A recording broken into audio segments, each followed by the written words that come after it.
And I like the old school stuff. Great big Hummer.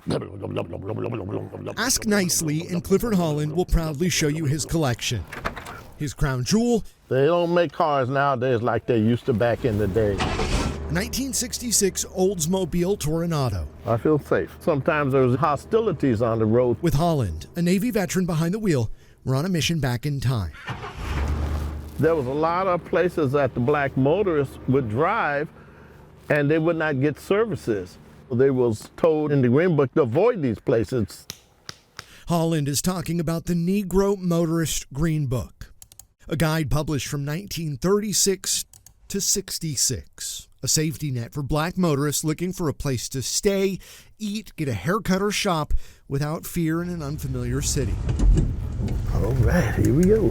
For decades, black motorists passing through Seattle found refuge in the Central District. That's where Holland was born and raised. Driving while black, sometimes they're pulled over for any small number of reasons.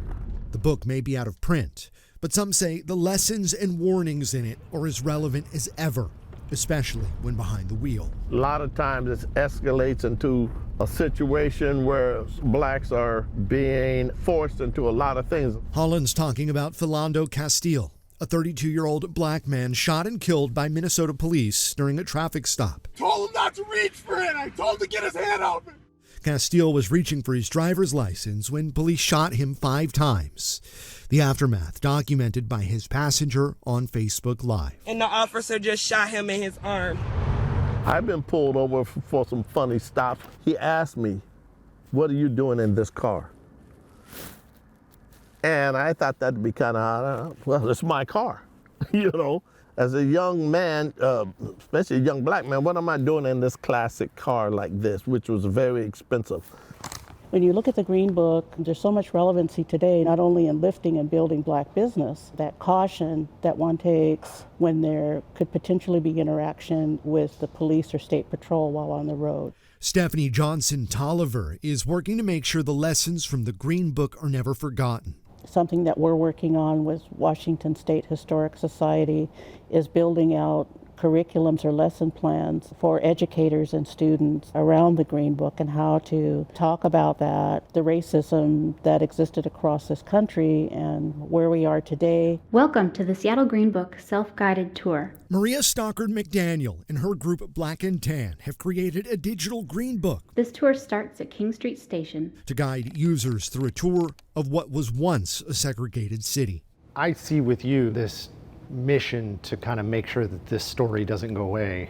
What is the danger of the lessons of the Green Book kind of being lost to history? I think it goes back to continuing to share the stories. I have a duty to collect this information to pass it on to my kids. A history that for Stockard McDaniel took a personal turn. I started researching actual Green Books. In the 1950 edition, my great uncle, so this is my grandfather's brothers, owned a shop on Madison here in Seattle. See a picture of my Uncle Boots actually in the barber chair. That business, Stockard's Barber Shop, was listed as a safe place for black people visiting Seattle. The building is long gone. This is what Seattle is becoming. But not what it stood for. There are things that were happening here that were just not on the radar. And I think if it's not on the radar and it's not exposed, people make the assumption that it didn't happen.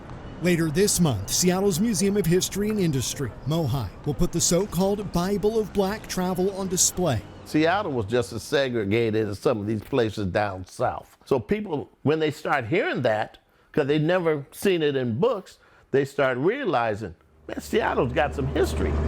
Back in the 66 Toronado. The talk, my mother would tell us to be careful, be polite. Nowadays, we get pulled on over. I'm showing hands. I am not taking any chances because there's too many people that are getting shot over simple stuff. A lot of people don't want to acknowledge that these things happened. The Green Book, a glimpse of what Seattle was and what Seattle needs to remember.